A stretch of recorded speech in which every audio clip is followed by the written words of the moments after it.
Բարձրաստիճան պաշտոնյաների ուղեկցությամբ վարչապետ Նիկոլ Փաշինյանն այցելել է Ծիծեռնակաբերդ։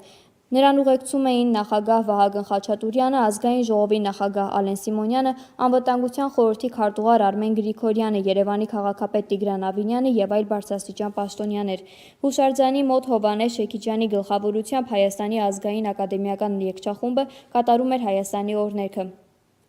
Պաշտոնյաները ծաղիկներ են խոնարհել Հայոց ցեղասպանության զոհերի հիշատակը հավերժացնող անմար կրակի մոտ։ Մինչև այդ հղած իր ուղերձում Փաշինյանը նշել է, որ իշխանությունը վճռականություն է դրսևորել առավել խորությամբ հասկանալու մեր ժողովրդի անցյալում ապրած ու պարբերաբար կրկնվող պատմությունը, ապագայում դրա կրկնությունը թույլ չտալու համար։ Այսօր մենք հասել ենք այդ նպատակին, այդ թվում նրա շնորհիվ, որ հասկացել ենք, որ չի կարելի թույլ տալ, որ մեծ եղեռը միջազգային խաղացողների մեկը մյուսի դեմ պայքարի գործիք դառնա։ Ակադեմիայի հրապարակած հայոց պատմության հատորյակում է հիմնավոր կերպով արձանագրված է, որ մեծ եղեռն այլոց թվում հայ ժողովրդին միջազգային խարդավանքների մեջ ներքաշելու գործելակերպի հետևանք է, գրել է Փաշինյանը։